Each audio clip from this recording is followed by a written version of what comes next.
Amma tokko isiniif qooduu yaade sagaleen kun dhaga'ama jedhee yaada waaqayyoof galanni guddaan haa ta'u. Ameen. Egaan obboleettiin keenya meetiin nuu kadhattee itti kadhatuma seettee amanee innis fudhadheenis waan kallattiidhaan itti seenaa. Waaqayyoof galanni guddaan haa ta'u.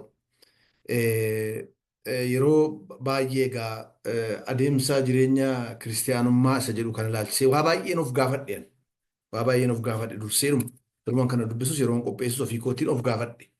Maaliif inni akkas ta'es baay'ee gaariidha. Dursee bakka ta'ee fi namni jireenya isaa keessatti adeemsa isaa yoo ilaalaa deemee akka itti deemaa jiru yoo ilaalaa deemee waa baay'ee qaba bakka ta'ee fi kanani ofii kootii of gaafachaadhuma adeemee barumsa kan eegan qopheessee booddee kan nama dhibu wanta barsiisuuf yaadee ture waan biraa ture waaqayyo keessa koo kana guunnaanini kana barsiisaa ture waldoota sadan tokko arfan tokkotti barsiiseera kunis egaa waldaadha waaqayyoof galanni guddaan haa ta'u. Asirratti sotuun kana barsiisa jedhuun yaadee kanaafiyyuu xinnoo ballachuu danda'a garuu ammoo danda'een deema adeemsa jireenya kiristaanummaa isa jedhudha jechuudha. Kana keessatti egaa wantoota nuyi ilaaluu qabna jedhee yaadu wantoota gurguddaa lamatu jira. Wantooti gurguddaan lama sunis seensa keessatti sagalee waaqayyoo irraa isiniin dubbisa. Filiiphisius boqonnaa Filiiphisius boqonnaa sadiirraati. Filiiphisius boqonnaa sadiirraa isiniin dubbisa. Lakkoofsa 13 amma 14 akka seensaatti isiniin dubbisa. Akkana jedha sagalee waaqayyoo hin dubbifanna walii wajjin hin baafannee kutaa kana.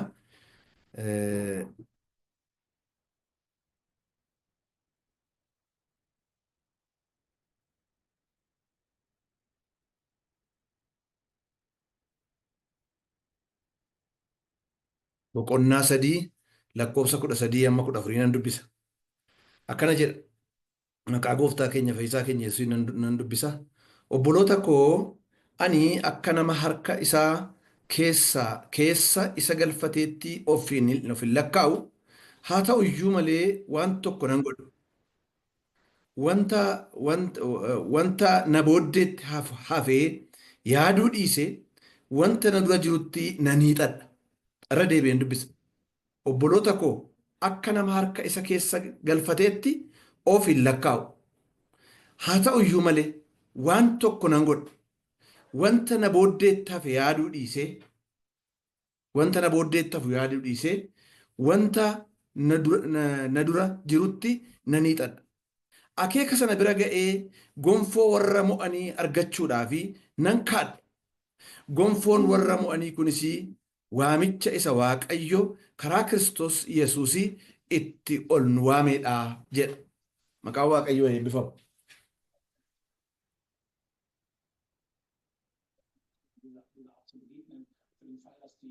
Dhiifama hin jeeqabneef hin balbala cufadhee gidduutti. Kutaa kana baay'ee na dhibe kutaa kana gaafa yeroo laalu waa'ee adeemsa jireenya kiristaanaati kan Phaawulos dubbatu. Yenna laaltanii akka waan harka keessa galfadhee akka waan nama qabadhee jiru akka waan nama nagaa jedhee jirutti of hin lakkaa'uudha. Maaliin godharee jennaan iddoo kanarratti maalidhaa? Waa tokkoon godhadha.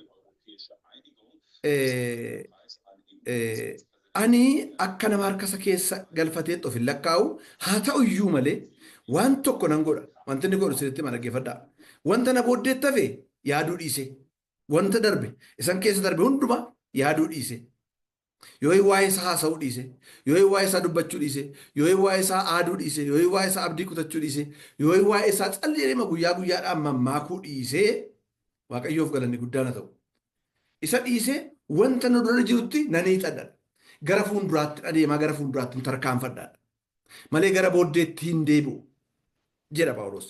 Itti aansee maal jedha 14 irratti akeeka sana bira ga'ee gonfoo warra mo'anii argachuudhaaf. Ilaalaa gaa. Galmi jirachuudha lafi ga'uuf jedhamu. Akeeka sana bira ga'ee gonfoo warra mo'anii argachuudhaaf nan kaadha. Gonfoo warra mo'anii kunis waamicha isa waaqayyo karaa Kiristoos Yesuusin itti ol nu waameedhaa jedha. Maqaan waaqayyoo eebbifamu. Yeroo kiristaanummaa adeemsa kiristaanummaa jennu kana wantooti nu beekuu qabnu wantoota gurguddaa lamatu jira. Adeemsa kiristaanummaa kana keessatti an akkanaa galetti hamma nu badhetti jechuudha. Inni wantoota gurguddaa lama keessaa inni jalqabaa Kiristinnaan mataansaa, kiristaanummaan mataansaa jireenya akka ta'eeti. Jireenya. Mata dureen koos kanuma jedha. Adeemsa jireenya kiristaanummaa jedha. Inni jalqabaa jireenya. Jireenya yeroo jennu baay'ee jireenya isa nu beeknu lafarratti amma jiraachaa jirru yookiin immoo jireenya namni karaa adda addaatiin hiikatee jedhu sana garasi. Tokkoffaa Yohaannis dhaqxanii yoo ilaaltanii boqonnaa 5 lakkoofsa 12 in arganna iddoo sanarraa jireenya akkamii akka ta'e booddee nan dubbisa. Deebi'ee lammaffaa irrattis immoo kiristinnaa keessatti kan nu beekuu qabnu inni lammaffaa immoo kiristinnaan adeemsa. Adeemsa yeroo jennu wanta piroosesii qabu jechuudha. Guyyaadhaa guyyaatti yeroo bari'ee deemu kan itti adeeman kan amma dhumaatti deemanidha. Waaqayyoof galanni guddaan haa ta'u. Baay'een keenya yeroo adeemsa jennu gaa adeemsa jechuun ka'umsa qaba deebi'ee galmas qaba. Lafa ka'an qaba lafatti galan qaba akkuma Phaawulos jedhu. Kanaaf iyyuu maal jedhan adeemsa kiristinnaa keessatti jireenya kiristinnaa kana keessatti isa gara booddee kootti hafee jiru yoo inni immoo isa kanaan dura dhiisee dhufu yaadadhu yeroo koo isatti hin gubu. Maalan godhadhaa isa gara fuulduraa qabachuudhaaf hin tarkaanfadha nanii xadhaa. Har'as nanii xadhaa, boris nanii xadhaa, iftaanis nanii xadhaa, gajallaa 14 irratti immoo gasiqee maal jedhaa nan kaadha iyyuu jedha. Waaqayyoof galanni guddaan haa ta'u. Kanaaf baay'een keenya egaa adeemsa kana hammam akka deemne ani hin beeku. Hammam akka deemaa jiru ani hin beeku. Garuu maalis haa ta'u deemaati jirra. Maaliif kiristinnaa keessatti wanti gurguddaan lamaan kun baay'ee murteessoodha. Jalqaba jireenyarraa jalqaba jenneeti. Mee tokkoffaa Yohaannis boqonnaanuma 12 jedhu kan nan dubbise yoon dubbise nan tola keessi koo dubbisi naan jedhe. Ammuma dubbise tokkoffaa Yohaannis boqonnaa 5 lakkoofsa 12 jedhu siin dubbise. Lakkoofsa 12 namni ilma Waaqayyoo qabaatu jireenyicha qabaa. Namni ilma Waaqayyoo hin qabne jireenyicha hin qabu jedha. Maalin isiniin jedheen hubadhaa. Jireenya kiristaanummaa yeroo jennu kiristaanummaan jireenya. Maqaa miti. Fannoo asitti fannifachuu miti.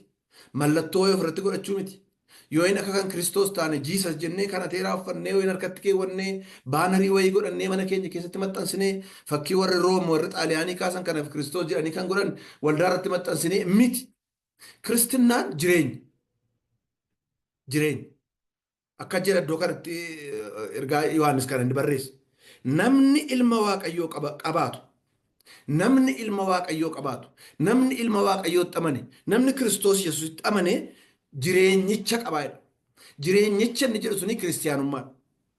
Namni isa ilma Waaqayyoo hin qabne jireenyicha hin qabudha.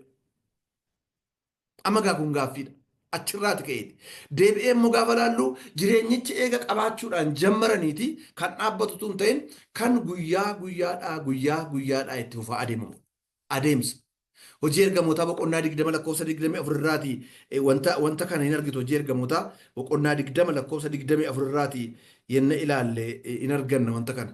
Hojii ergamootaa 20-24 irraa isiniin dubbisa kutaa sanas.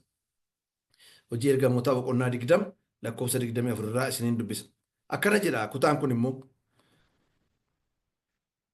Haa ta'u iyyuu malee hojii wangeela ayyaana Waaqayyoo fi dhugaa ba'uu gooftaa Yesuus bira anatti kennameera. Ani immoo ergaa koo fi hojii koo kana raawwachuu duwwaa nan barbaada. Kanarraa kan hafe jireenya koo akka waan gatii anaaf qabutti in lakkaa'u jedheetu ilaala. Maanni wanti natti kenname tokko jira. Ergaman fudhadhe tokko jira. Jireenya sana keessatti yeroo hundaa maanni isa raawwachuudhaafin adeema. Isa raawwachuudhaafin tattaafadha jedha. Ximooteewos 2 boqonnaa 4 lakkoofsa 7 irraas immoo kanumaan kan fakkaatu in argattu. Tarii barumsa bakka ta'eef egaa luqqisa baay'ee isiniif dubbisuu nan danda'a. Waaqayyo jedhee naan dookumentii kanas hunda keessanii nan kenna jedheen amantii akkasii qaba.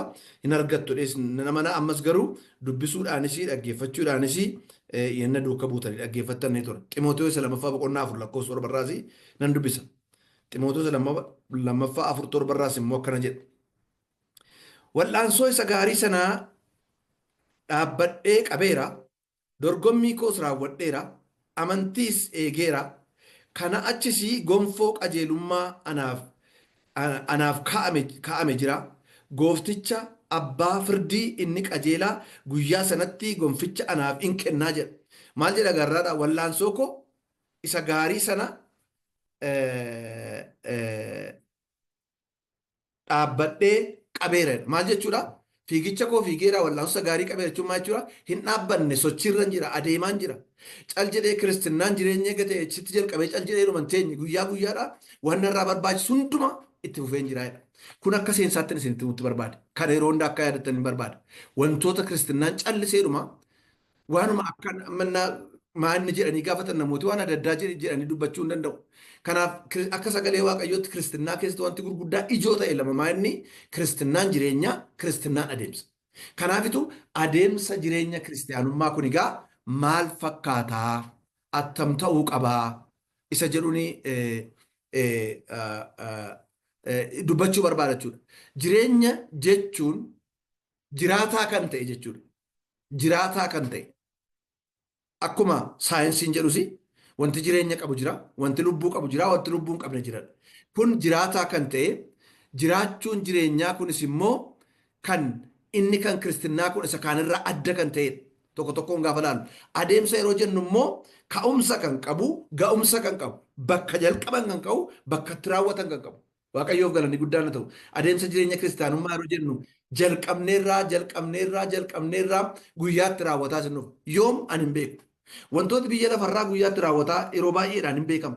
Inni kun garuu nu harkan jiru, waaqa harkan jirudha bakka ta'eefi nuyi adeemsuma kana duwwaa keessa akkamittiin akka deemuu qabnu duwwaa waaqayyoo akka nu gargaaru kadhachuun nu gubbaa jiraata. Kanaafuu egaa adeemsa jireenya ta'ee adeemuu fi wantooti nu beekuu qabnu wantooti kiristaanonni tokko tokkoon beekuu barbaachisu waan baay'eetu jira. Barumsa kana keessattis adeemsa jireenya kiristaanaa kana adeemuudhaaf maal nurraa eegama? Tokko tokkoon keenya irraa maal nurraa eegama? Akkamittiinis adeemuu dandeenya? Isa jedhu qabxii tokko tokko kaaseen dubbadhaa jechuudha. Kanaafi waggaa meeqas mana waaqayyoo keessa yoo jiraanne, waggaa 20 yoo jiraanne, 30 yoo jiraanne, 10 yoo jiraanne, meeqas yoo deemne adeemsa ofii ilaalaa deemuun baay'ee gaariidha. Galaatiyaa irra dhaxxanii gaafa dhaxxanii ilaaltanii Galaatiyaa boqonnaa 4 irraa jalqaba irraa kaatee dubbiftan Phaawulos akkana jedha. Waggaa 14 eegan tajaajilaa ture booddee jedha. Dhaqeen warra hangafoota ta'an irratti adeemsi koo kun maal akka fakkaatu akkanatti baniif dhaqee of argisiisee jedha. Waaqayyoof galanni guddaan haa ta'u. Maqaan waaqayyoo bara baraan kan eebbifame haa ta'u. Ana dhiba kutaa sana gaafa ilaalu. Ilaalaa namni kun nama waamicha addaan waamame, nama bifa dinqiin Kiristoositti mul'ate, nama bifa dinqiin iji jaamee ija isaarraa qolli ija isaarraa bu'ee iji isaa baname, nama kaleessa ari'achaa ture akkasuma galagalee hojii waaqayyootti lixe hamma warri kaan amanuu dadhabanitti. Kaleessa waldaa kiristaanaa ari'achaa ture miti namichi kun jedhanii hamma amanuu dadhabanitti. Nama kanatu fiigicha fiigee qoombi jedhee immoo filaala. Akkami deemsi koo kun? Akkami tajaajilli koo kun? Akkami tarkaanfiin koo kun? Akkami ejjennaan koo kun jedhee waggaa 14 deegan deemee booddee naqee of argisiisee jedha. Maqaan waaqayyoo kan eebbifame ta'u.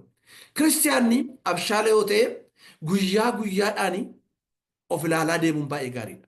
Of ilaalaa yeroo hin jiru akkas hin shakkitan miti hin shakkisuutti hin jiran. Maaliif yoo jettanii barumsa kana keessatti argina wantoota baay'eetu otuu waan deemnu nutti fakkaatee jiru deemsa keenya lafuma jirutti akka nuyi achuma lafa dhiinnu kan nu godhu waan baay'eetu jira bakka ta'eef. Kanaafin ofii koon of gaafadha. Ishi adeemsa kana jalqabeera mani eeyyee akkamittiin deemaa jiranii deemsi koo kun maal fakkaataa jiranii sagalee waaqoo kanaa wajjin an akkami eegan of gaafadhe ofirraa waan of sirreessuu qabu waan an kadhachuu qabu waan an qalbii diddirachuu qabu tarkaanfii gosa booddeetti yaaduu dhiisee gara fuulduraatti adeemuu qabu eegan sirreeffadhee booddeedha barumsa kana barsiisuu yoo tuun barsiise yoo maal ta'a jedhee keessa koos kan guute jechuudha. Waaqayyoof galanni guddaan haa ta'u.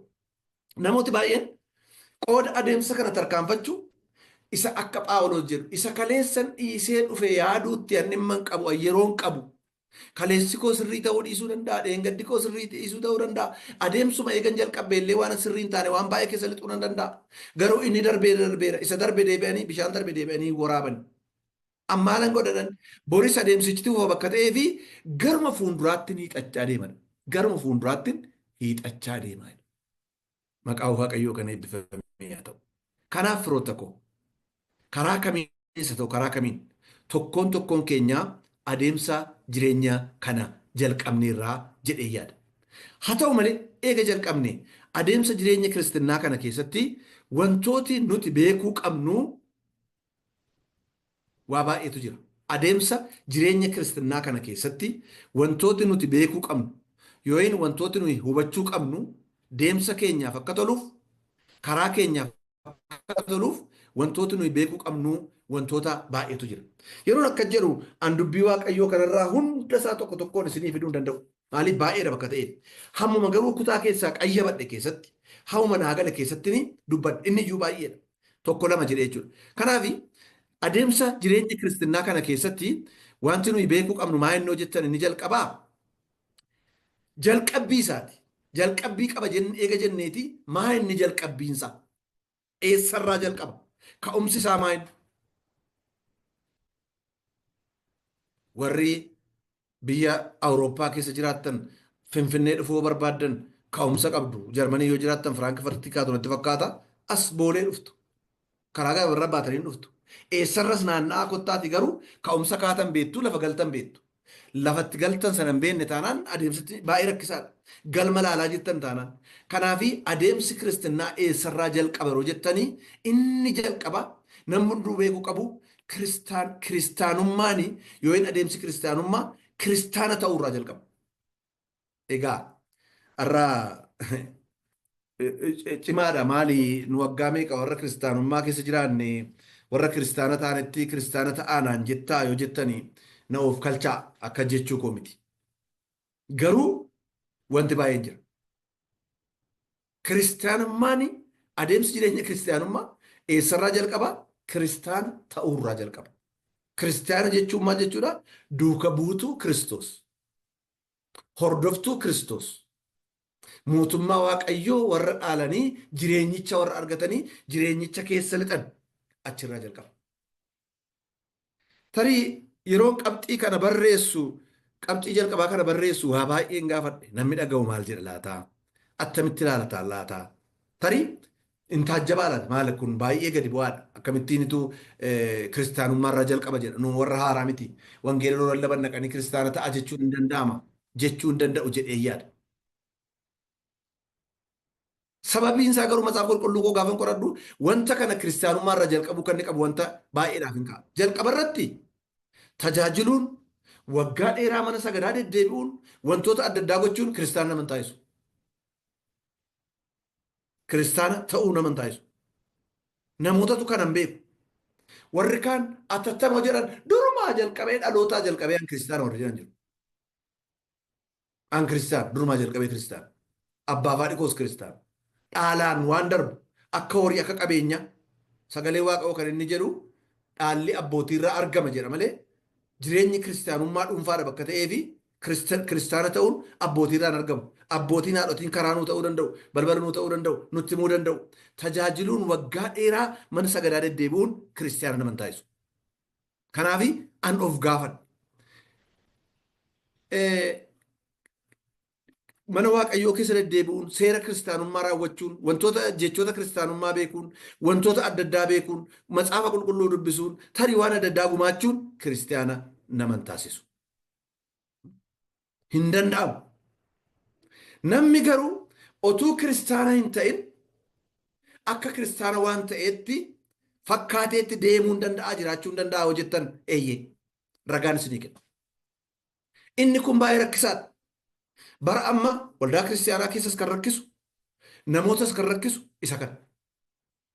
Hubachuu dhiisuudhaan adeemsi kiristaanummaa kiristaana ta'uu jalqabuu hubachuu dhiisuudhaanii cal jedhanii mana waaqayyoo keessatti yookiin jechoota naannoo waldaa kiristaanaatti dubbatamu dubbachuudhaan tajaajiluudhaan lallabuudhaan tarii irrayyuu darbee kan isin seexanoota baasuudhaan egaa fala fidaa tarii attamitti kiristaanatu hin ta'in namni seexanoota baasaa yoo jettan ragaa macaafa qulqulluurraan isinii kenna kan Kiristoos Yesuus dubbate. Wantoota adda addaa seerota adda addaa gochuudhaanii kiristaana ta'uu hin danda'amu.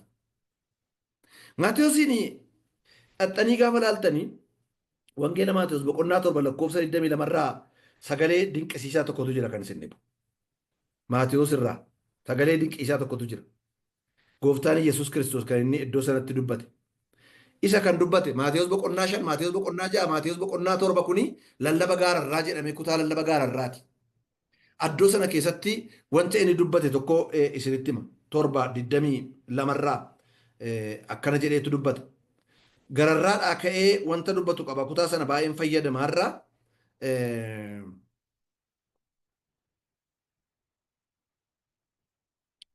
Yesuusii 21 ka'e. Jaalala abbaa koo isa waaqarraa nama hojjetutu mootummaa waaqayyootti gala malee namni yaa gooftaa naan jedhu duwwaan itti gala miti jedha. Jechuun maal jechuudha? Jechoota kiristinnaa beeku. Yesuus koo, mootii koo, fayyisaa biyya lafa, amanama jechuu.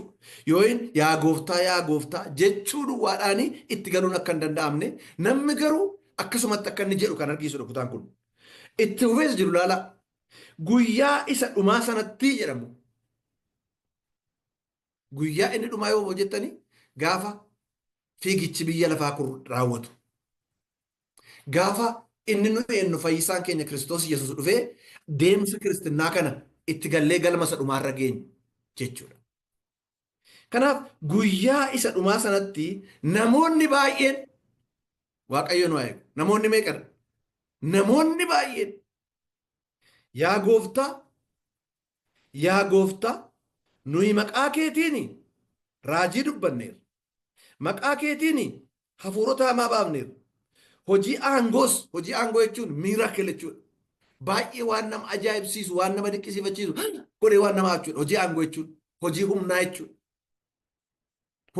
Hojii humnaa hojjenneerra. Waan nama hojjechuu hin dandeenye jechuudha. Hojii aangoo maqaa keetiin baay'ee hojjenneerra miti anaan jedhu. Ilaala. Ani immoo yeroo sanatti matumaa ani isin hin beeku. Isin yaa warra hamaa hojjettanii ija koo duraa badaa jedheen mul'inatti isaanitti hima jedhee jedha. Kanatu ija jabinaan akkan dubbadhu na godhe. Ragaa matsaafa qulqulluu kanatu akkan dubbadhu na godhe. Matsaafa qulqulluuraan dubbisaa jira. Namooti baay'een mana Waaqayyoo keessatti utuu kiristaana ta'in tajaajiluu hin danda'u. Maaliif yoo jettan Waaqayyo sababii warra hoolota isaa waan beekneetiif jedhee waan barbaadetti fayyadamee hojii hojjeta. Maqaa Waaqayyoo bara baraan kan eebbifamee ta'u. Nuuf warra saba Waaqayyoo jiran hundumaaf Waaqa hojjechuu hin danda'a. Dhumarratti gaafa ga'u garuu yeroo jarri kun gatamuuf ka'an kiristaana otuu hin ta'in akka waan kiristaana ta'anitti yeroo deddeebi'an kiristaana ta'urraa jalqabuu dhiisanii akkasumatti kanarraa jalqabanii bara isaanii warri fixan kunii maqaa keetti seexana baafneerra ragaa qabna. Maqaa keetti raajii dubbanneerra ragaa qabna. Maqaa keetiin hojii humnaa hojjenneerra ragaa qabna. Yeroo sanayyuu isin amaanan aan isin hin beekun ture. Kanaaf eeguqannaa hin qabdan turtanii. Walitti dhufeenya nu qabnu achirraa lafa jalqaba sanarraati isin jalqaba anarratti hundeeffamtanii hojii karaa dhiiga kootiin ta'e kana fudhattanii mucaa koo hin taane aboo mucummaa qabdan turtanii. Wangeela Yohaannis boqonnaa 1:12 kan isatti amanan hundumaaf immoo aboo mucummaa kenneef dubbata. Aboo mucummaa irraa jalqaba kiristaana ta'u. Ilma koo dhiiga kootiin kan bitadhe. Garbittii koo dhiiga kootiin kan bitadhe. Kana oolchadhe inni jedhu anaaf isinirra jiraachuu qaba. Achirraa jalqaba. Amma immoo yoo ilaaltan namooti badaa waa'ee kanaa dhimma hin qaban. Kanaafini amma isinitti hima. Ani isin sodaachaa hin jiru. Fayyina keenya fayyineera. Walitti dhufeenya Waaqayyoo hin qabnu. Nana mana akka sagalee Waaqayyoo dhageenye Kiristoos Yesuusitti amanneera taanaan fayyineera. Isa shakkiisutti hin jiru. Garuu an kiristiyaanaa, an dhuguma kiristiyaanaa, an duuka buutuu Kiristoosii jedhanii adeemsa keessa kan of gaafatan keessaa tokko isa kanaa jechuudha. Namni dhuma karaa deemu cal jedhee deemu. Karaa kanarraan ce'ee laataa, dogoggoraa laataa. Yeroo tokko miillaan yoon deeme sanan gaafadhaan karaa gaafachuun sodaadha. Konkolaataa yeroo oofusii karaan kun lafa akkasiitti na geessaan jedha dhaabee bukkee qabadde. Eeyyeesi geessa achiin bahe. Ta'uu baannaan ofumaan naanna'aa oola. Ta'uu baannaan ofumaan bara koo fixa. Ta'uu baannaan ofumaan miila koo fixa. Ta'uu baannaan humna koo fixa. Dandeettii koo fixa. Kanaaf adeemsa jireenya kiristiyaanummaa yeroo jennu jalqabisa kan kiristiyaanumtu beekuu qabu achirraa jalqabeeti. Tokkoof tokko Sagalee isaatii fi isa ergetti amanuudhaan jalqabu. Waa biraatu kun qabu. Obbukkeedhaas waan qabu. Isaa fi sagalee isaa dubbii waaqayyoo isa jiraataa kan kanaa fi isa erge. Isa erge jechuun maal jechuudha? Abbaa isaa isa ilma isaa ergetti amanuudhaan. Wangeela Yohaannis boqonnaa 5:24 irraati isiniin dubbisa kutaa kana. Wangeela Yohaannis boqonnaa 5 lakkoofsa 24 irraa isiniin dubbisa.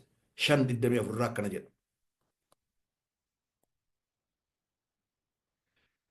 Dhuguman isinitti himaa dubbii koo dhaga'ee isa ana ergetti kan amanu haleluuyaa jireenya bara baraa qaba. Jireenya yeroo ofiin jedhu. Jireenya hamma jiraatanitti bashannananii alamiin boollaa olii nyaadhu dhugii bor waan ta'uun beektu isa jedhan miti. Jireenya bara baraa qaba. Inni du'a keessaa gara jireenyaatti darbeera malee gara firdii naqu. Isa kana kiristaana ta'u jechuudha. Dhuguman isinitti dubbii koo dhaga'ee isa ana ergetti kan amanu. Isa ana ergetti kan amanu jireenya bara baraa qaba. Inni du'a keessaa gara jireenyaatti darbe malee gara firdii hin naqu jedha. Waaqayyoof galanni guddaan ta'u. Waaqayyo firdii jalaa nu baaseera. Waaqayyo jireenya nuu kenneera. Waaqayyo deemsa nu jalqabsiiseera. Nama tokkotu lallaba tokko lallaba dhugaa ba'a ture. Nama kana nan beekaa lallaba yeroo baay'ee wajjin tajaajileera. Lallaba tokko lallaba yeroo hundaa. Lallabisaa kuni beellama waaqa biraa namaaf kenname 5 kan jedhudha. 5 divine appointment jedhama. Kitaabaatti baaseera namni sun. 5 divine appointment. Eeyyuuf kan namni ilma namaatiif beellama kenname. Beellama dhalachuu. Qabxii 5 qabaga. Akka namni of ilaalu godha. Lallaba kana lallabee raawwadhee ni jedhe namni kun. Waldaa guddaa keessatti waamichan godhe. Namni lallaba kana dhageessan. Beellama 5 gooftaa biraa namaaf kennamu kanaaf deebiin laan. Bara jiraachuu isinii kenne keessatti Kiristoos Yesuusiin amantanii kiristaana kan hin taane. Kiristoosiin amanuun immoo akkamittiin akka ta'e eega ibsee booddee ani yeroo kana dabarsinaa isiniin kadhadhaa gaafan jedhu haadha manaan geggeessaa paastarii waldaa sanaa shaxxettee lafaa kaate. Kun dhugaadha.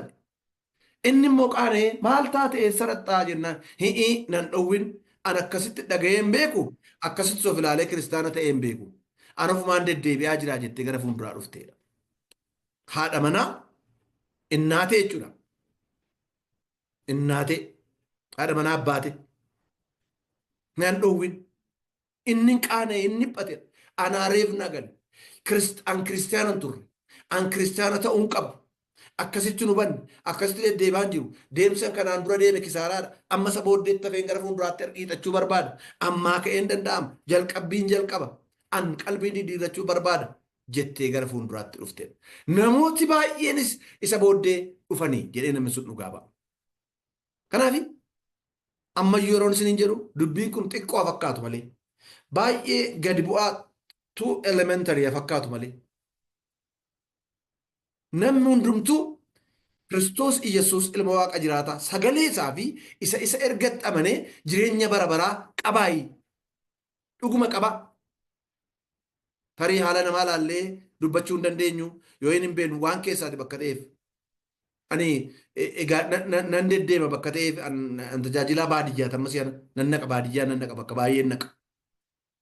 Waaqayyoo galanni guddaan ta'u nan arga namoota baay'een arga yeroo homaa tokko ilaalu dhuguma namooti kun amananiiru dhuguma kiristaana ta'aniiru jedhuuf gaafadha taa'ee.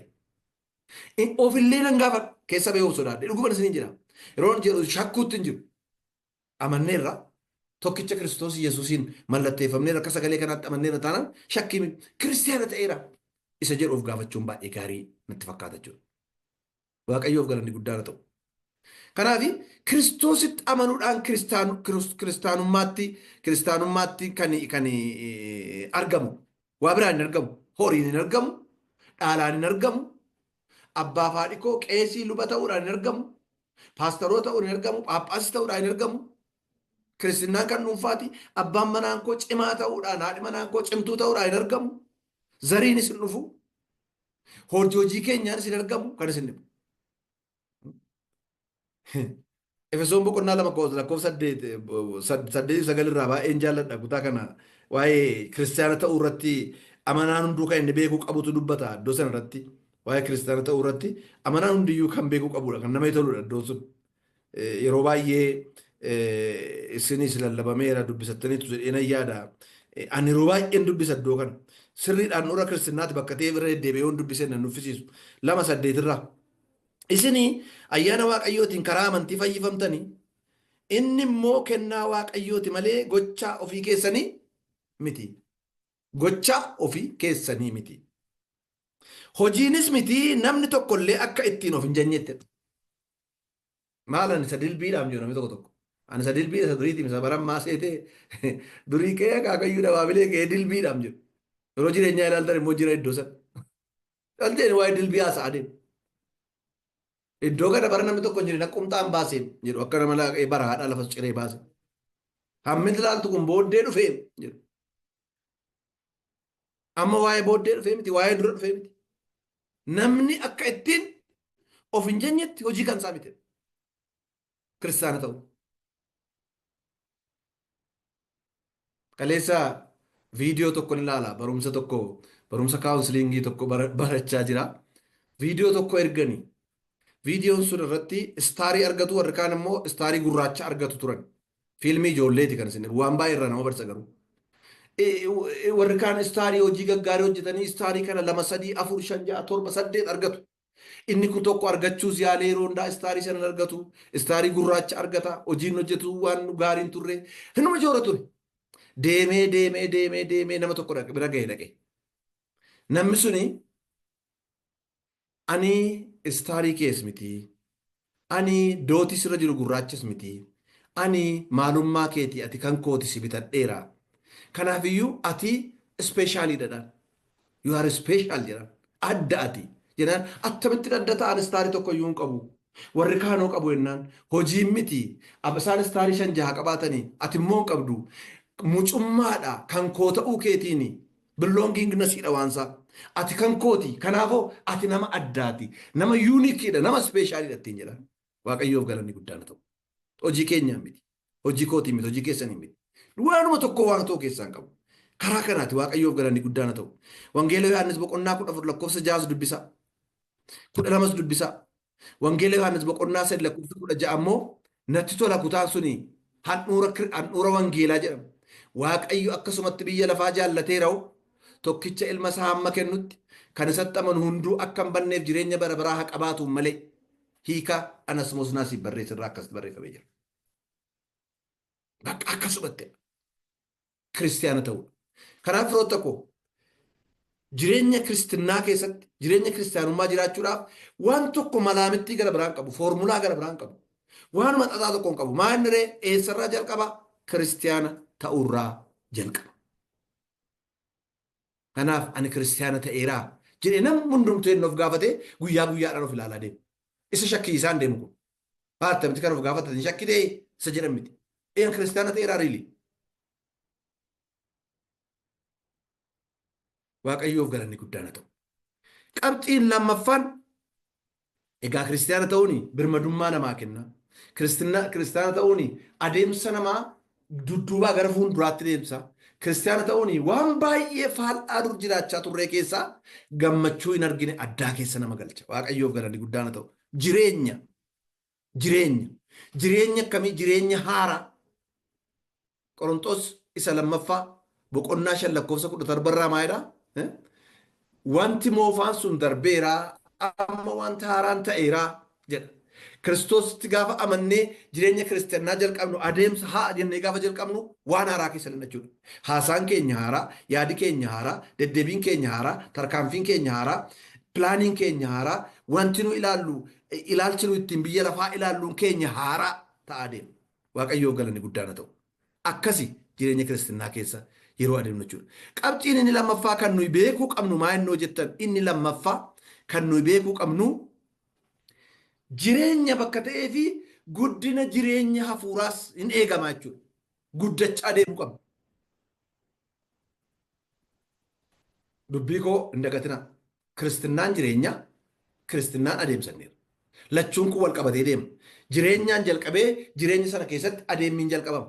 Yeroo adeemmiin jalqabamu kana keessa immoo cal jedhamee hin eedamu. Maaltu eegama namarraa? Guddina jireenya hafuuraatu eegama. Guddinni jireenyaa ni eegama kiristaanota qorqorra. Namoota Macaafa Qulqulluurraa namoota lama caqasuu barbaada. Guddinni jireenya kiristinnaa kuni akka ijoollee jalqaba dhalattuuti. Ijoolleen aga dhalattee booddee akkuma gaafa guyyaa dhalattee miti. Guyyaa dhalattee kaatee jijjiirama adda addaa argisiifti. Akka garaa keessa jirtullee miti kan isin dhibu. Garaa keessatti eega ulfaamanii ka'anii nyaata hunduma karaa handhuura haadhaa argachaa yeroo turan gaafa dhalatan handhuurri sun citee gaafa jedhu ijoolleen hin boossi. Hakiimotni na gargaaruu dandeessu gidduu jirta yaada kana. Kan boossuu fi hafuura yeroo jalqabaa fudhattu somba seesa uumamaatii yeroo fudhachuutti kaatu. Boosseetti iyyuu jedhama. Yoo boo'uu baate boo'eeraa jedhama. Mucaan sagaleen dhagayemeeraa jedhama. Jireenyatu jalqabame kan isin dhibu. Komfortiin garaa haadhaa keessaa dhangala'aa garaa haadhaa keessa taphachuun otuu hojjetin otuu waan tokko cirraa nyaatin otuu hormoon hodhina cirraa haadharraa argachuun hin hafe achii gaafa ba'amu. Maanni ree ofii isaatii tattaafachuutu ofii isaatii tattaafachuutti ka'a. Otuu namni tokko ittiin himin otuu namni tokko ittiin dubbatin nyaata barbaachuutti kaati harma barbaachuutti kaati. Harma barbaachuutti ka'a. Harma hooteetti harmi ba'eera hin gammada namillee ishoo jedhu aminama. Kanaan hin dhaabbatu ilaalaa. Ittuma fufa. Qaamaan hin guddatti. Qaamaan hin guddata. Haadha baruu adda jalqabuutti ka'a. Kolfuutti ka'a. Addunyaa kanaa wal baruutti ka'a. Addunyaa kana keessa deemsa haaraa adeemutti ka'a. Kiristinnaanis akkasuma. Guddina jireenya kiristinnaa Kiristoos Yesuus irraa lammata gaafa dhalannu abbaa keenya irraatu hin ta'in lammata dhalachuuf jireenya bara baraan lammata gaafa dhalannu jireenya haaraa keessatti guddinatu jiraachuu qaba.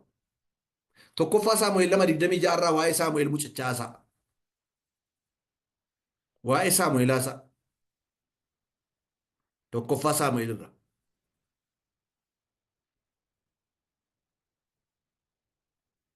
Boqonnaa 2:26 irraa akkana jedha. Ilaa. Dhaggeeffadhaa 26 irraa waa'ee Saamu'eel waa'ee inni ilaalaa. Mucaadhaan isuma foonii haasa'a machirra. Nuufarra garuu barumsa nuu ta'a. 2:26 irraa maalidha? Saamu'eel mucichi jedha. Ilaalaa.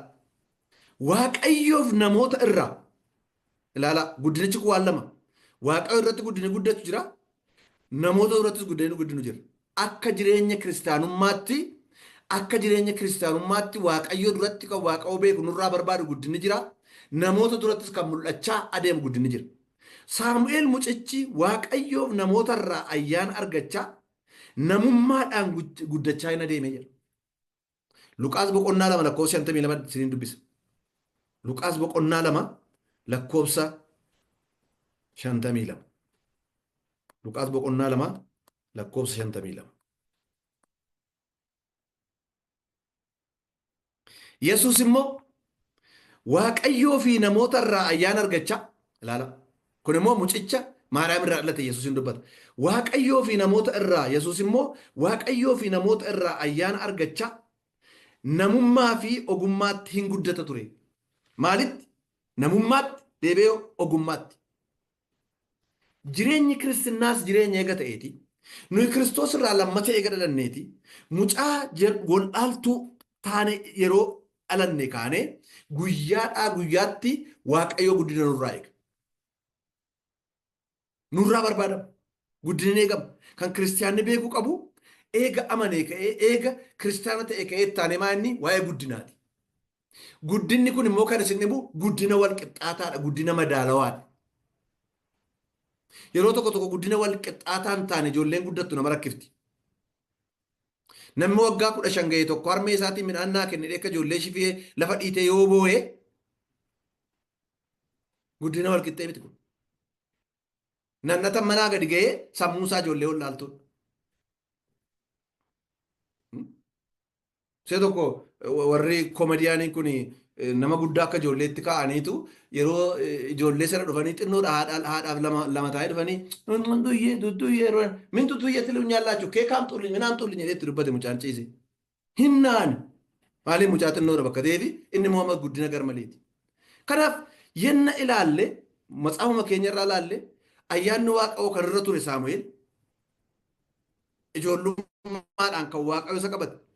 Biyya lafaa fayyisuudhaaf jedhee Maariyaa durbarraa kan dhufe nama kan ta'e Waaqa kan ta'e Yesuus Kiristoos lachanuu isaanii gaafa laallu hin guddatu turanidha. Fuula Waaqayyoottis namarraas Waaqa duratti jechuudha. Kanaaf gara lachuutiin barbaadama jechuudha guddinni kun.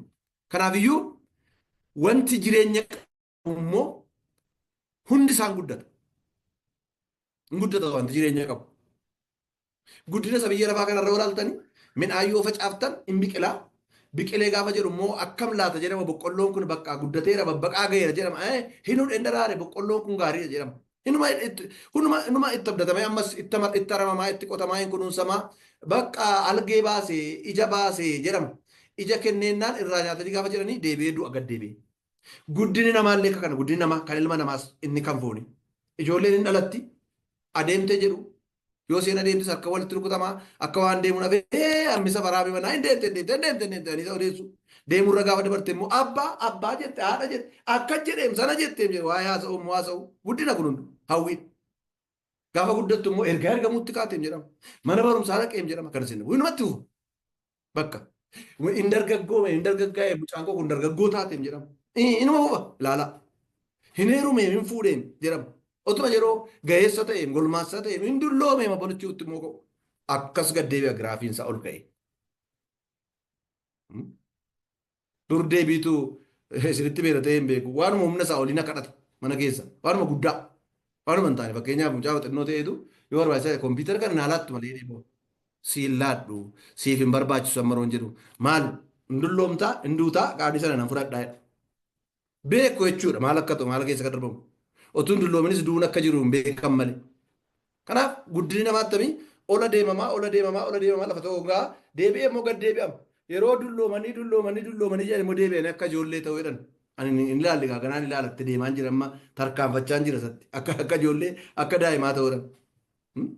Jaarsa tokkotu jiranii bakka ijoollee gidduu ta'anii akkuma ijoollee boodhan maal taatan akaaka jedhan na dhowwate qodaa na dhowwate harkaa fudhate mucaa kana turanii ta'anii boodhan dhuguma akkas ta'uu danda'u ta'a ani hin beeku saganaa laal kun guddina namaati. Sini gaheeramani namooti jireenya kiristinnaa keessattis taanaanii yeroo guddatu jireenyi kiristinnaa guddina jireenyi kiristinnaa garuu adda isa beekamu gararraa.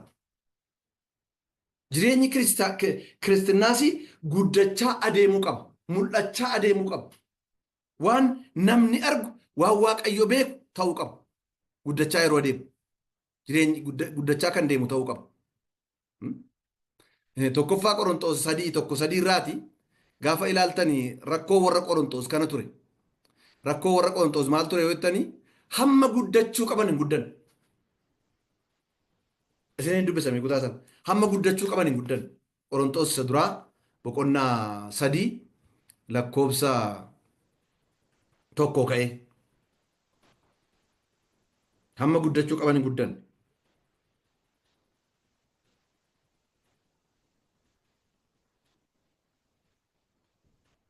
Akkana jedha.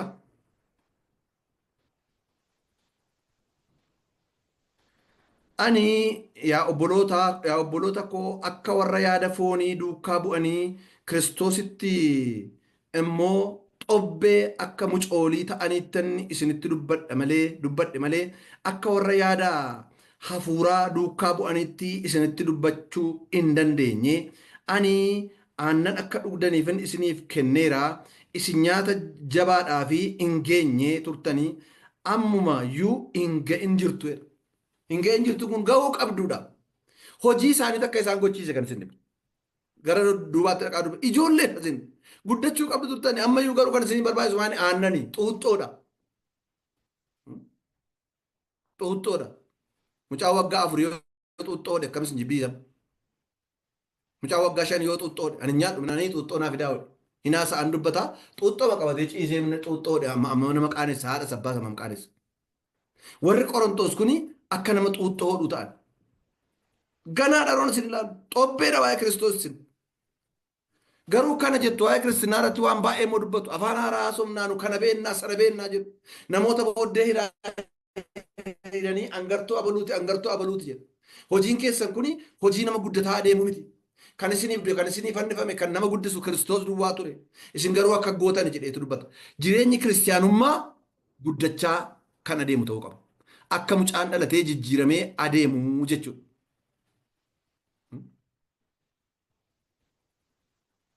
Roomee boqonnaa 5 lakkoofsa 1 Yohaannis 6:35 tokkoffaa Qorontos 13:11 waa'ee guddina kanaa argitu jechuudha.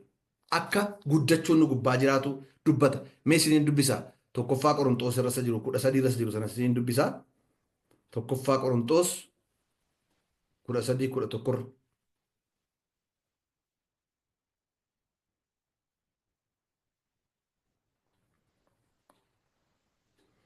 akkana jedhaa. Mucummaa kootti akka mucaatti nan dubbadhe akka mucaattis nan yaade akka mucaattis sababii nan kennan ture amma garuu erga nama ga'aa ta'ee akka mucaatti jiraachuu dhiiseera jedha Phaawulos. Maqa jireenya nama ga'eessa tokkorraati haasaa mucummaa hin argitan nama qaanessa guddina wal qixxaataa ni jedhamu isa kana. Yohaannis boqonnaa 6 lakkoofsa 5 irraa isinii dubbisa. Yohaannis boqonnaa 6 lakkoofsa 5 irraa isinii dubbisa.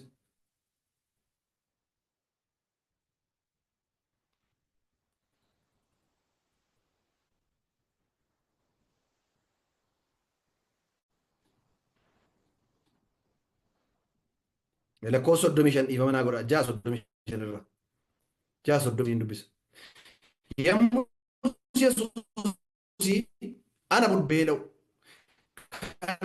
kanatti amanusii matuma hin dheebotu. Akka iddoo kanatti immoo maalni kan inni haasa'u waa'ee nyaataati. Kunuunsa akka barbaachisuudha guddinaaf. Nyaachuu qabdu guddachuudhaafi. Kunuunfamuu qabdu guddachuudhaafi.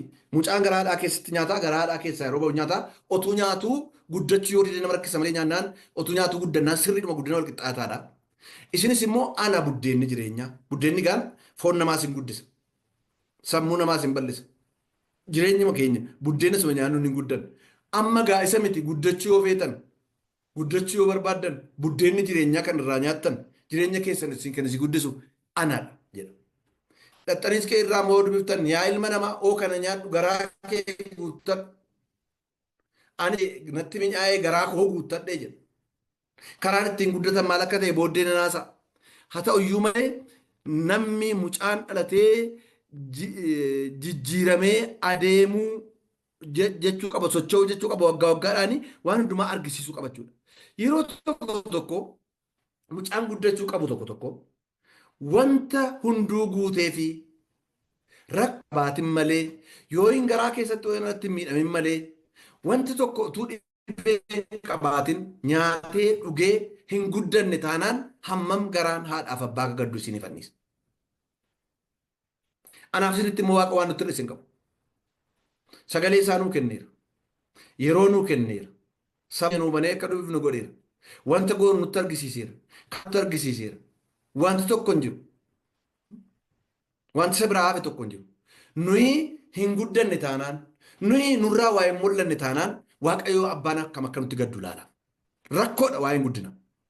Yeroo tokko namooti tokko waa'ee guddinaa kanarratti namooti duwwaan arguutu hin ta'e nuyi mataan keenya illee ofirratti beekuu hin dandeenya yaadan. Waggoota hedduu mana waaqayyoo keessa deddeebi'uudhaan guddachuun hin mul'atamu. Garuu maalirree jijjiirama argisiisuudhaan mul'atamu. Kaleessa kadhati koo akkam ture har'a immoo kadhati koo kaleessaa irra gadi bu'eera. Kaleessa of kennuun koo akkam ture har'a immoo of kennuun koo mana waaqayyoo fi kaleessaa irra gadi bu'eera moo hin dabale. Amma yeroo baay'ee kan baay'ee keenya jennu maal ana dabalate. Kiristinnaan dur malee jennu. Har'a immoo yoo dhoobe kiristoosoo kaleessa irras hama bara baraatti isuma sana. Duri malee, jaalalli duri malee, tajaajilli duri malee, of kennuun duri malee kan nu jechiisu haala namootaati. Garuu haala namoota sana keessa ingidaan jira eeyye. Maaliif har'as kiristoos jira bakka ta'eef, har'as hin jijjiiramu bakka ta'eef, har'as inni suma sana bakka ta'eef kan isin dhibu. Kanaafitu Phaawulos ani sagaleessaa maal hin godhu? Hin yaadu.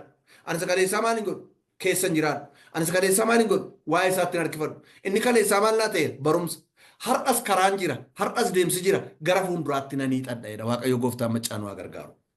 Nanii xadha'edha. Namoonni tokko isuma kaleessaa haasa. Mana isaa keessaa namni tokko mannaa ijoolleetti dheekkame sila dheekkame yoo darbe borgana mallee yoo argine ija korraa moo dhufte jedhamu deebi'e. Isuma sila dheekkame sagalee isa dheekkame. Alala guuraa bulee borumtiisaa alala guuraa oole hamma guyyaa meeqatti keessaan bulu. Adeemsa kiristinnaa keessatti inni kaleessaa darbe kaleessa darbeera. Jabina keenyaa ta'u, laafina keenyaa ta'u, kufuu keenyaa ta'u, ka'uu keenyaa ta'u, waan balleessinee ta'u, waan tolchinee ta'u, inni kaleessa maal ta'eera darbeera. Kanaaf horee ani sayyaadu. Waan haaraatu na fuuldura jira. Adeemsa hafeetu jira. Tarkaanfii hafeetu jira. Gocha hafeetu jira. Tajaajila hafeetu jira. Of kennuu hafeetu jira. Anoo isatti tarkaanfadhaa jedha Phaawulos. Yeroo tokko baay'ee warri fiiziksii akkana jedhu. Midhaan kuntaala tokko baattanii yoo dhaabbattanii hojiin hojjetameera jedhamu. Nayyaadha fiiziksii keenya duran. Barataa saayinsiiti. Midhaan kuntaala tokko baattanii mana dhaabbattanii namichi du'eera rommee dafqeera akka jedhe hin ulfaata bakka ta'eef. Hojii hojjechaa hin jirtu yeroo fiiziksii immoo. Maaliif hojii hojjechuudhaaf sochiin jiraachuu qaba. Deemuu qabda. Socho'uu qabda. Baattee dhaabbachuun kee faayidaa tokko hin fidu seera saayinsii fursii godhaa. Na dhiba wanti sun yeroo taa'e ilaala. Yeroo tokko bakka fudhanneerra amanneerra waan tokko hin barbaachisu dubbifachuu hin qabnu kadhachuu hin qabnu waan tokko hin qabnu xigganyaa nama biraa taanee deebina ofii keenya irratti dhaabbannee ittiin goonu kan isin baay'ee nama rakkisa. Karaabaa lafa gabaa jedhan tokko beektu warri hin beeku naannoo dhiyaarra jiraattan beektu. Karaabaa warri beektan beektu. Karaabaa jechuun intiniin tokko jirti. Hin guddattus hin goddus. Dubartooti baadiyyaa keessaa haamanii walitti hidhanii karaatti manatti hin haratu. Hartuunsee waggaa tokko yoo hartan hin ciccittu. Akka hidda quncee qabdi. Abalu karaabaa lafa gabaa ta'ee jedhu namoota yeroo guddachuu dida. Karaabaa lafa gabaa kana gabaa baadiyyaa akka jirutti gabaan guddaa baa jiran naannoo irratti gabaa sanbata guddaa tokko jira. Hammina qodhaqee miillumatti harkifa irra deemaa. Irra deemee gaafa galan dafnoo ganama seen lafaa ol kaateetti hin goddu. Qaran goddu. Boonas hin goddu. Horii guddoo funyoodhaan yoo tiitanii harree yoo tiitan harreen buqqifattee deemtu karsiinu cimina see achitti. Garuu maan hin guddatu. Gaaddisan taatu goddeen baddu achumaa kan deddeebitu taati. Kun jireenya kiristinnaa keessatti waldaa kiristiyaanaa keessatti baay'ee rakkisaadha. Fuulduratti ni hiixatu. Tarkaanfii tokko hin jiru. Waa tokko hin jiru. Baay'ee balaadha. Waggoota hedduu sila sinitti beera. Oduu tarattaratii du'aa ta'anii odeessu. Waggoota lakkoofsu. Lafa waaqayyo ittiin gahuu qabe harka qabee ittiin gahuu qabe gahuu otuu danda'anii dhiisanii taa'u. Tarkaanfatanii adeemsa adeemuu qaban achuma dhiisanii achuma lafa jiran ho'ifatanii taa'u. Kun adeemsa kiristinnaa keenyaa booddeetti gotatuu danda'a. Yooyin waaqayyo nurraan eegu. Waggoota hedduu mana waaqayyoo keessa deddeebi'anii guddina argisiisuu dhiisuun baay'ee nama gaddisiisa. Dhuguma isiin jedha. Anaan dabalatee jechuudha. Kanaaf guddinni mul'ata itti dabalaa adeema jijjiiramas qaba. Nama biraatti illee mul'ata inni kan waaqayyoon dhiibna. Abaluun maal ta'a godhe attamitti akka ta'e jedhama. Inni kaanoo ta'uudhaa baannaan achumee waaqayyo hafuura achumee cabsu waldaa kiristiyaanaa keessa. Dhuguman isiniin jedha. Anarraa cabsu, isinirraa cabsu, mana keenya keessaa cabsu, achumee. Amma bara ammaa achumeetu nama rakkisa. Achuma. Wuhaa waqaxaa jedhamni warra maara. Bishaan tumuun waan maan bulleessuun qabu. Achuma harka nama luqqisa malee. Jechoota kiristaanummaa naasa'u. Tajaajila beeku. Hin tarreessu. Waan barbaade hin dubbatu. Waan tokko hin jedhu hiika kan hin qabu. Kanaa kan ka'e lawxiin tokko hin jiru jechuudha. Mogolee kan nama buusu, abdii kan nama kutachiisu. Jireenya akkasii waaqayyos hin barbaadu. Nus nun barbaannu. Waaqayyo gooftaan aboo sagalee kanaatiin galgala anarraa isinirraa isaa urgufu maqaa Yesuus Kiristoos. Ammayyuu waldaa isaa keessaa saba isaa gidduudhaa magaalaadhaa baadiyyaadhaa biyyoota Awurooppaatti biyyoota dhiyaati biyya eessaatti Afrikaatu hin jedhin waaqayyo jireenya akkasii nurkaa harcaasee lafa tarkaanfannuu qabnutti waaqayyo nu haa tarkaanfachiisu. Ameen. Waaqayyoof galanni guddaan haa ta'u. Egaan guddachuu qabna yeroo jennu jireenyi adeemsi kiristaanummaa kuni guddina akkamiiti yoo jettanii guddina walqixxummaa ta'uu qabu. Guddina wal qixxaataa. Guddina sirrii ta'e guddina seelkoon ta'an jechuudha. Guddina seelkoo jechuun maal jechuudha? Fiizikaaliin guddatanii yookiin qaamaan guddatanii sammuun akka ijoollee ta'u. Phaawulos maal jedhama? Yeroo ijoollee ture akka ijoolleetti nan yaada, akka ijoolleetti nan dubbadha, akka ijoolleetti sababii kenna. Amma garuu ga'ee sirroon ta'e akka sanan ta'u. Akka sanan ta'u. Abbaa wanti manaan keessa nama nan beela'ee na boo'ee maal sitti dhaga'ama? Bitachuullee ture danda'u jechuudha mana dhabame. Dhugaan isiniin jedhama. Akkasiin yeroo guddina wal qixxaataa hin taane. Bakka inni sin ilaaltaniif inni sin keessaa argitan hin jiru. Namoota tokko tokko hamma inni tuqamutti guddina isaa hin beektan. Maalummaa isaa gaafa inni tuqamu argitu. Gurbaa tokko jedha bukoodha abalu jedha hundumaa akka jedha namaan. Ankee yoo jedha bukoodha abalu bukoo bakkee hin bilchaataa bukoodha. Bukoodha kan inni jedhe gaafa itti bahu bukoon bakkee bahe. Daabboo gaafa cabsitamanii kan irraaf jalaan bunnii ta'e waan bilchaatu fakkaatee basakkaa fagootan dubartii ogeetti hin argine taanaan yoo hin oofaniin toshitu taanaan hamma makartuu ta'e hin beeku taanaan walakkaan isaa bukoo. Walakkaan isaa bukoo. Wal qixxaataa kan ta'e sila dubbiseera. Saamu'eel as duraa boqonnaa 2 lakkoofsa 26 waa'ee Saamu'eel. Luqaas boqonnaa 2 lakkoofsa 52 waa'ee Yesuus. Guddinni isaanii guddina wal qixxaataa fuula waaqayyoottis fuula namaattis. Wal qixxee kan ta'e ogumaaf beekumaan kan ta'e. Waa'ee guddataa waan adeeme waa'ee Saamu'eel gaafa ta'e dubbaftanii Saamu'eel waa'een isaa daanii ka'ee hamma Bersaabeetti dhagaamedha guddichuu keessa ba'e. Hinuma guddate baqqaatti dhufe. Hinuma guddate. Waaqayyoof galanni guddaan haa ta'u. Nan guddadha jennee hiixachuu miti. Sagalee waaqayyoorra. Phaawulosin facaasee inni tokko bishaan obaasee kan guddisu immoo Kiristoosidha. Kiristoos nu guddisuu yeroo barbaadu immoo nuyi guddachuuf qophaa'uu danda'u jechuudha. Wanti hundumtuu ayyaana waaqayyootiin kan nuyi geggeeffamu. Wanti ofii keenyaa amaanee xaarree miidhanneef hin qabnu qophaa'aadha achi keessa teenyee ittiin guddachuu jechuudha. Isa nu guddisuu danda'u akkuma midhaan qaniitti 2-3 nyaannu tokkos nyaannu isa nu guddisuu danda'u sagalee waaqayyoo nyaachuu. Hafuura waaqayyoo dhuguu. Waaqayyoof galanni guddaan haa ta'u. Kanaaf egaa adeemsa jireenya kiristaanaa kana keessatti guddinatti ammoo jettanii guddina bifa sadii jira kan waa dubbadheennaaf. Guddina bifa sadii jira. Kiristaanni tokko adeemsa jireenya kiristaanummaa keessatti kiristaana eega ta'ee booddee ittaanii kan inni beeku qoomaa inni guddachaa adeemuudha. Akkamitti guddata jettanii dhagaa isa ta'e. Dhagaa jiraataa isa ta'e. Kiristoos ilma waaqayyoo isa lubbuu isaa deebisee sana bitatti isatti miilla gadi fageeffachuu qaba jechuudha. Miilla isarratti gadi fageeffachuu qaba. Miilla gadi fageeffachuu, hidda gadi fageeffachuu. Qolaasaayis boqonnaa 2 lakkoofsa 7 akkana jedha. Qolaasaayis boqonnaa 2 lakkoofsa 7 akkana jedha. Qolaasaayis boqonnaa 2 lakkoofsa 7.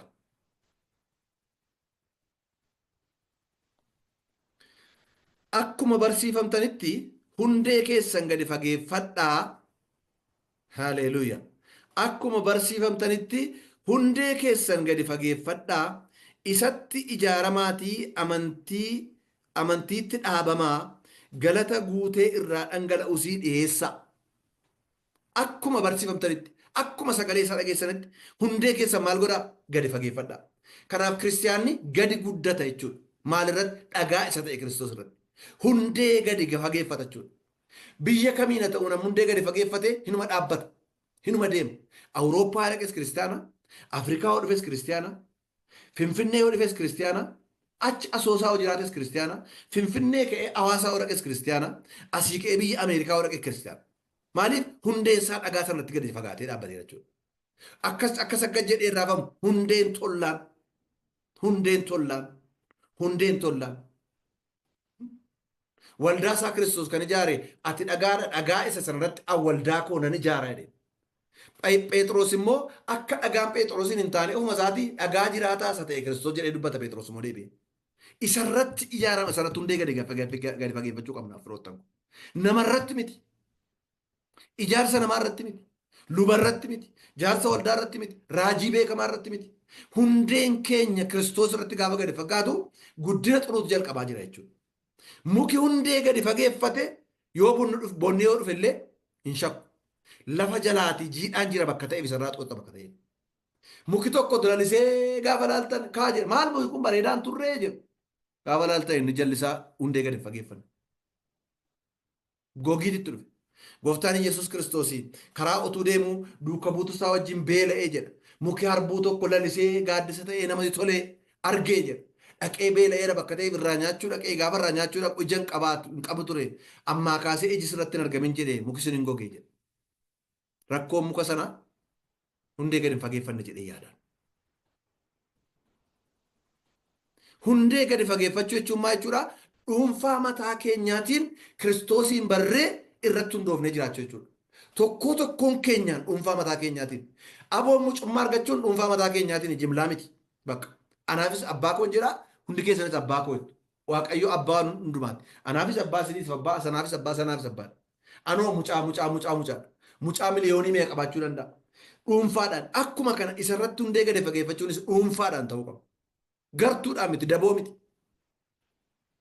Maatiyus boqonnaa 7:24 irraa immoo hamma 27tti seenaa fakkeenyaan waa'ee nama sagalee waaqa irratti ijaaramee dubbata gooftaan Yesuus Kiristoos. Namni abshaalli sagalee waaqayyoo dhaggeeffatee isarratti ijaaru akka nama abshaala mana isaa dhagaa irratti ijaareeti.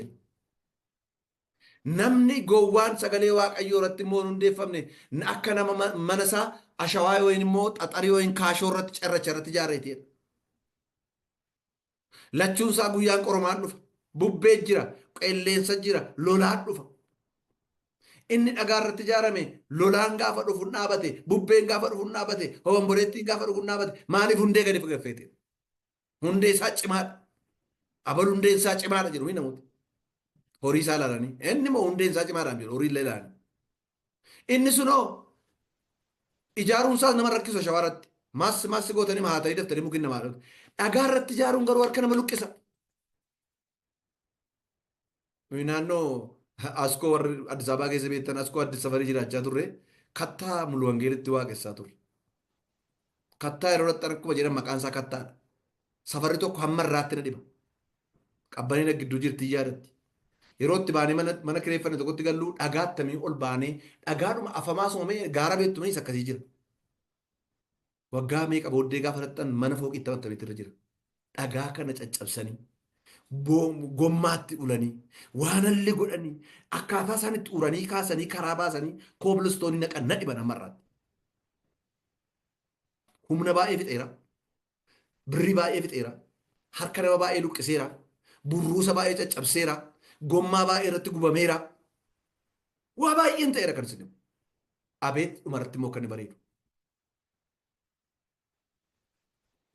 Achi jiraadheen beeku mana fooqii irra jira lafa nama jiraadhu amma kanarraa gaafachi fantaalleedha girr jedhu amma kunuun raasaa jira kaleessa raasaa moollee amma itti barree hoteen jira waan tokko itti fakkaatu bakka itti barree namni dubbatu intocha inni kattaa sun intocha ta'ee yaadoon maaliif dhagaadha bu'uurisa dhagaa irratti ijaaruun cimaadha humna guddaa qarshii guddaa beekumsa guddaa barbaada isheen ashawaa irratti garuu daftee bakka akkuma boqqolloo ji'a sadiitti geessu tokko bakka ammoo facaaftanii tun turinii goddee nyaatamte kana bakka maassi godhanii ka'u garuu lolaa jira bubbee jira qilleensa jira saba waaqayyo.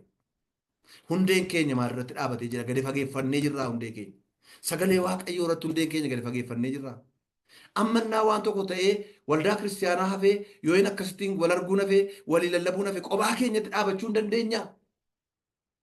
Biyya tokko rannee akkuma kiristinnaa sana keenya qabannee anasittis kan Kiristoosi jira jennee jabaannee dhaabachuu hin dandeenya. Namooti baay'een namarratti hirkatanii jiraatu. Kadhannaaf hin kadhatan nama kadhataaf. Akka waan tokko hin kadhatan ofii isaaniiti. Namni namaan kadhatu akka hin jenne jechuu akka hin taane baraa hin kadhatu. Garuu ofiis hin kadhatan. Kiristoos anaafis abbaa kootii hunda keessa tokko abbaa ta'e tokko abbaa buddeenaa miti. Maarree rakkoo yoo jettani namatu miila gadi hin fageeffanne maalirratti dhagaa jiraataa irratti jechuudha. Waaqayyoof galanni guddaan haa ta'u. Kanaaf kiristaanni guddachuu qaba yeroo jennu hundee gadi fageeffatee guddachuu qaba. Hundeen jireenya keenya, hundeen amantii keenya dhagaa isan sochoonis ta'e Kiristoos ilma Waaqayyoo irratti ammayyuu gadi nuuf fagaatu. Dhugaan isiniin jedha. Taratii namaa irratti tun ta'in, jettee namaa irratti tun ta'in, hoohoo irratti tun ta'in, dhugaa dubbii Waaqayyoo isa jiraataa kana irratti Kiristoos ilma Waaqayyoo irratti hundee gadi fageeffachuu Waaqayyoo nu haa gargaaru. Yoos waan siin sochoosu hin jiru. Ari'annaan isin hin sochoosu, beelli isin hin sochoosu, qophaa ta'uun isin hin sochoosu, diinni isin sodaachisuun isin hin sochoosu, dhukkubi isin hin sochoosu. Maaliif hundeetu cimaadha. Lammaffaarratti guddina kiristiyaanaa guddina jira jiran jira. Qabxii lammaffaarratti qabxii ishee kana dubbadhee qabxii lammaffaarratti qabxii sadiitu jira. Lammaffaarratti guddinni kiristiyaanaas immoo deebi'ee achii gad akkuma guddatu gara guutummaa kiristoostis ol guddatu. Sila sinitti beera. Kan namaatti tamta'a. Ijoolleedhaa ka'a. Dargaggoota. Hin fuudha. Ga'eessa ta'a. Bakka gaddeebi'a. Gaddeebi'a. Gaddeebi'a. Guddinni jireenya kiristiyaanaa garuu giraafiinsa oluma ka'aa, oluma ka'aa, oluma ka'aa, oluma ka'aatti dabalaa deema. Maqaan Waaqayyoo kan eebbifamee ta'u. Duuti hin jiru, dullummi hin jiru. Hunumatti dabalaa deema. Hunuma guddataa deema. Hunumatti ufaa deema. Efesoon boqonnaa 3 irraati lakkoofsa 18 irraa kan argattu. Efesoon boqonnaa 3 lakkoofsa 18 irraa. Efesoon boqonnaa 3 lakkoofsa 18 irraa kan argattu. 18 amma 19. Mee isiniin dubbisa. Efesoon boqonnaa 3 lakkoofsa 18 amma 19. Akkana jedha. Ilaa.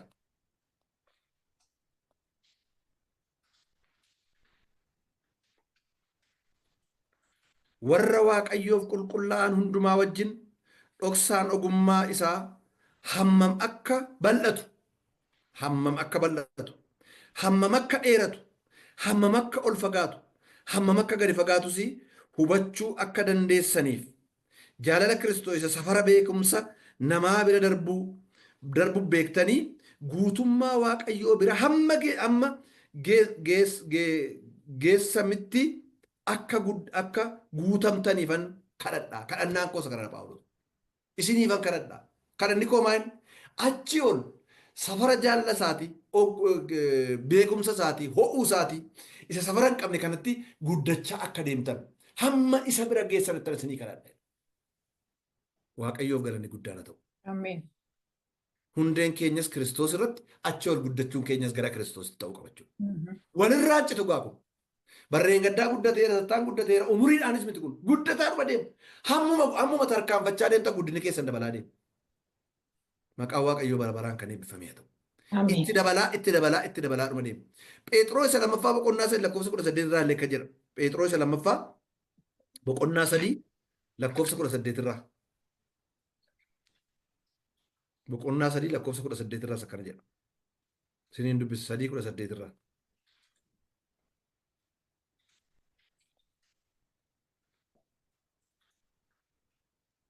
Akkana jedha.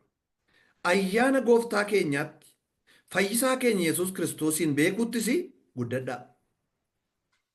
Bara si'anaatti guyyaa bara baraattis isaaf ulfinni haa ta'u. Ameen jedha. Isa beekuutti guddadhaa. Hin dhumu ittuma dabalaa adeemu. Waaqayyoof galanni guddaan haa ta'u. Kan itti dabalaa adeemu kan ittuma ufaa adeemu malee kan dhumee dhaabbatu immoo miti wantichi. Isa beekuutti guddachaa adeemaa jira. Kanaaf gadiin guddata kiristiyaanni. Olin guddata kiristiyaanni. Mee'an keessan ilaalaa. Miilli keenya, hundeen keenya hammam gadi fagaatee jira. Maalirratti immoo gadi fagaatee jira. Maalirratti dhaabbatee jira. Muuxannoo shaakalama duriif kaan duratti dhaabbannee jirra moo jiraataa isa ta'e dogoggora hin qabne sagalee Waaqaa irratti dhaabbannee jira. Namni kan irratti dhaabbate bara kam keessattuu biyya kam keessattuu numa jiraata. Waaqayyoof galanni guddaan haa ta'u. Namni kan inni dhaabbachuu dadhabeef garuu amma waan tokko bara ammaa olaalta dhuguman isin jechaa jira. Bakka waan tokko namarratti dhaabatu. Namarratti dhaabatu. Obboleeyyii tokkotu waldaa eessatti xaa'aa inni qabbanee wajjin gaafanne qabbanee yaadattee hin beeku. Lafuma wandaan naqaanuun jette. Maa jechuudha innaan galle lafa wandaan qunxuruudha waldaan Kiristoos miti hundunaan har'a sinanii tolee naannaan tajaajilli namichaa raajichi nanii tolee taanaan asiin dhaggeeffadhaa jette. Torban lama dhaggeeffadhee immoo achi nanii tolle taanaan immoo lafa tokkoon naqaa jette. Achi nanii tolle taanaan immoo lafa tokkoon naqaa jette. Achi nanii tolle lafa tokkoon naqaa yuunivarsaaliidhaan jette. Amma gaalaa maal barbaacha? Maal irratti hundaa'ee jira? Maal irratti hundooftee jirti?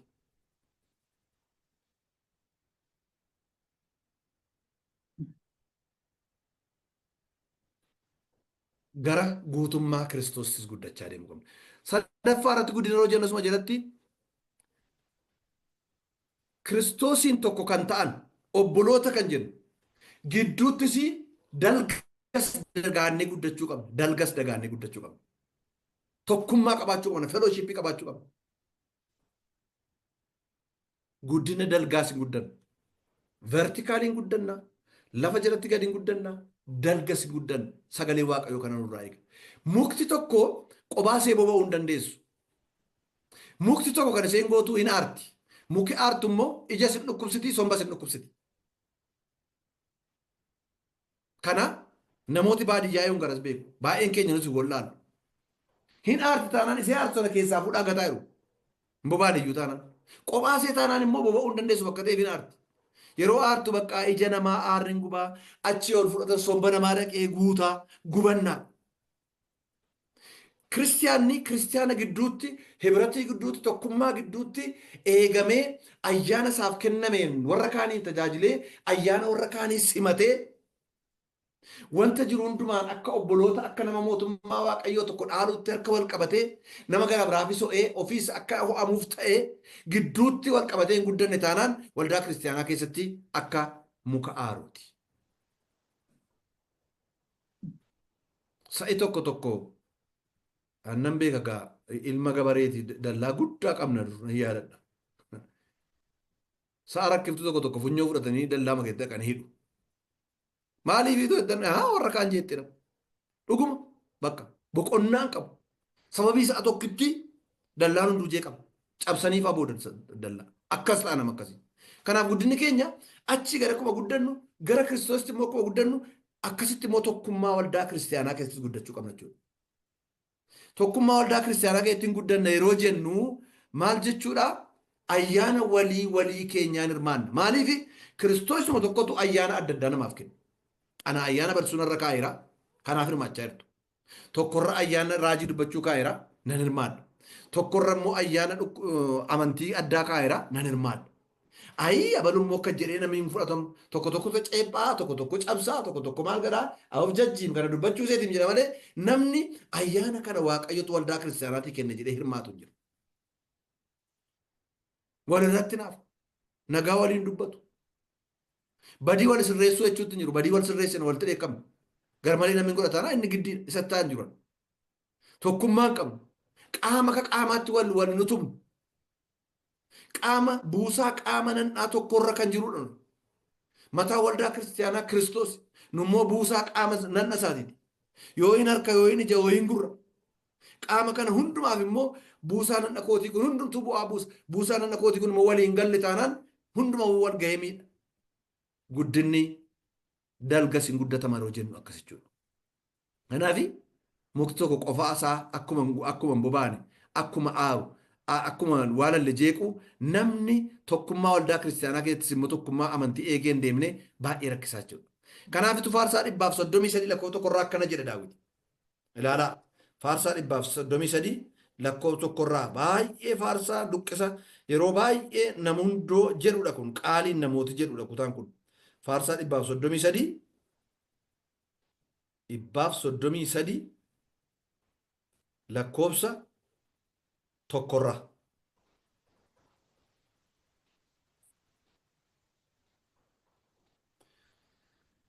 Faarfannaa kan Daawit dheetu ilaa obboloonni walii wajjin jiraachuun attam gaariidha. Attam namatti tola.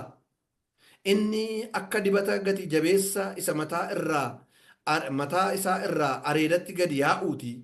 Akka isa areeda Aaroon irraa morma wayyaa isaa irratti gadi dhangala'uuti. Inni akka sanyii fixeensa tulluu Hermoon isa tulluu Xiyoon irraa bu'uuti. Eebbi jireenya hin darbine achirratti akka argamu Waaqayyo abboomeera. Eessa keessatti? Tokkummaa wal qabachuu jiraachuu keessatti. Maal gaariidha. Wal bira ta'anii wacuu miti. Inni jedhaa jiru. Wal bira ta'anii wal hamachuu miti. Inni jedhaa jiru. Wal bira ta'anii ayyaana walii irraa fayyadamu. Qaama tokko ta'uu baranii walii wajjin hojii Waaqayyoo hojjechuu. Harka wal qabatanii tarkaanfachuu. Akkuma sagalee Waaqayyoo jedhu 2-3 taatanii jedhama inni illee. Bakka isin argamtanitti inni jedhu laalaa tokkummaa isaa jira. 2-3 taatanii bakka isin argamtanitti achitti jedha. Nan argama. Eebba isaa erga.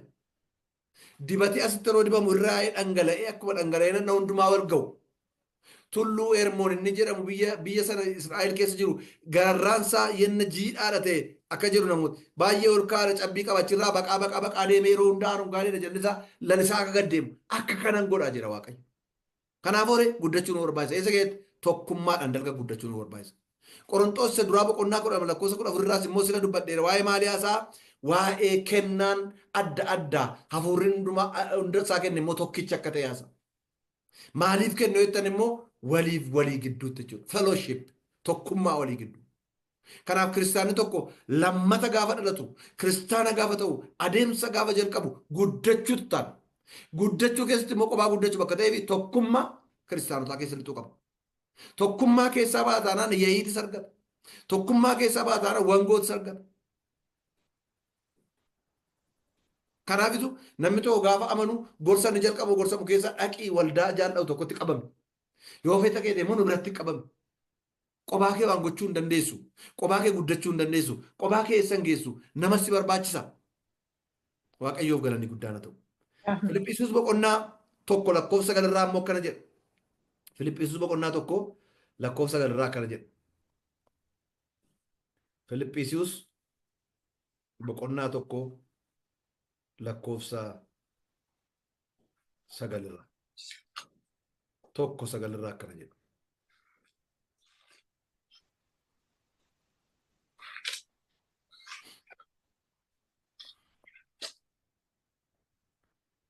Jaalalli keessanii ogummaa qabaachuutti dubbii gargar baasee hubachuuttis baay'isee itti caalaa akka adeemu nan kadhadha.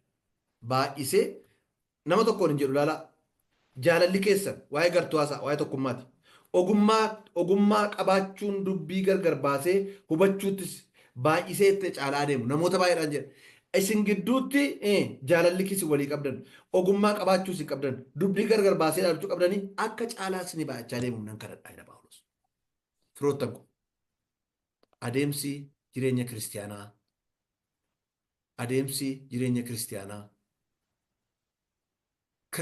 kiristaana ta'uurraa jalqabee qabxii lammaffaa irratti immoo jireenya guddinaa hafuuraatiin guddachuudhaan itti dhufu. Jireenya guddinaa hafuuraatiin guddanna yeroo jennu immoo akkuma muka lalisaa kana ilaaltan hundeensaa gadi fagaatee achi olis gaaddisa ta'ee dalgas akka dagaagee yeroo ta'u inni kaan jala taa'uu hawwa. Inni kaan jalatti aara galfachuu hawwa. Inni kaan jalatti footoo ka'uu hawwa. Inni kaan yaabeer waan baay'ee wanta hin taane jiru. Nu yattani adeemsa jalqabneerra karaarra jirra. Adeemsa deemaa jiru kana keessatti maaltu akka nuyi akka waaqa barbaadutti hin deemne nu godhe. Qabxiin kun sadaffaan immoo gufuu adeemsa jireenya kiristaanummaa beekuudha. Isa jedhu qabxii sadaffaan. Amma san kaasu qabxii lama dubbadde. Jireenya adeemsa kiristinnaa keessatti inni jalqabaa maa inni yoo jettanii kiristaana ta'uudha. Inni lammaffaa maa inni yoo jettanii guddachaa adeemuu danda'uudha. Akkamittiin guddachaa adeemna? Karaa sadiin guddachaa adeemna. Kiristoos jiraatas ta'e irratti miilla keenya gadi fageeffannee hundee gadi fageeffachaa adeemna. Gara guutummaa Kiristoositti jaalala qabnu ol guddachaa adeemna. Walii keenyaan immoo walammannee dalgas guddachaa adeemna. Yeroo akka ta'uuf waliin keenya nurgaa. Yeroo akka ta'u warra badaniif gaaddisa ta'an. Yeroo akka ta'uuf nuyi Kiristoosiin qabna bakka ta'eef isin Kiristoosiin qabdu nutti baqachuutti ka'u. Yeroo akkas ta'u warra nu jibbanatti illee nurgaa. Warra nu nurgaa. Warra baduu keenya barbaadaniif jireenya ta'utti kaan. Waaqayyo gooftaan maccaa nu haa gargaaru. Gooftaan tokkoon keenya haa gargaaru. Guddachaa adeemu. Adeemsa deemnu kana keessatti tarkaanfachaa akka deemnu. Kana egaa innan ofii kootii of gaafadhe. Of gaafadheera. Ingidaan maal fakkaataa? Kiristaana ta'eeraa laataa? Adeemsaa immoo attamii? Guddina immoo jireenya hafuuraa attamii? Waggaa 30 mana waaqayyoo keessa tureeraa? Kadhannaansaa akkuma waggaa bara duraati moo? Laafaa adeeme moo? Of kennuunsaa, gadi bu'uunsaa, andur nama kadhataan ture jedhan namooti baay'ee. Ilaala. Har'a shaakkala jechuudha. Maaltu akka har'a hin deemne godhee yoo jettan? Andur nama akkasiin ture. Andur mul'atan argaam. Andur raajiin dubbadhaam. Andur arraba koo keessaa kun baanaa waaqa godhaam jedhu. Waaqni kootiif waaqni keessan bara baraan isuma sana. Ani waaqayyo hin jijjiiramu jedhamee caafameera bakka ta'e. Eeyoree rakkoo nana biraati. Kanaafuu haa dhaabbannu saba Waaqayyoo. Kanaafuu haa ilaallu saba Waaqayyoo. Kanaaf akkuma Phaawulos godhe isa gara booddee maqaadhuma Yesuus Kiristoosii Waaqa sammuu keenya keessaa haa kaasu. Isa gara Ameen. fuulduraatti immoo tarkaanfachuu fi hiixachuu amma dandeenyu Waaqayyo nu haa hiixachiisu. Ameen. Waaqayyo isa dhageenyee nuuf haa eebbisu. Ameen. Maqaa Waaqayyo bara baraan kan eebbifame haa ta'u Ameen. fayyaa ta'aa jira. Ameen.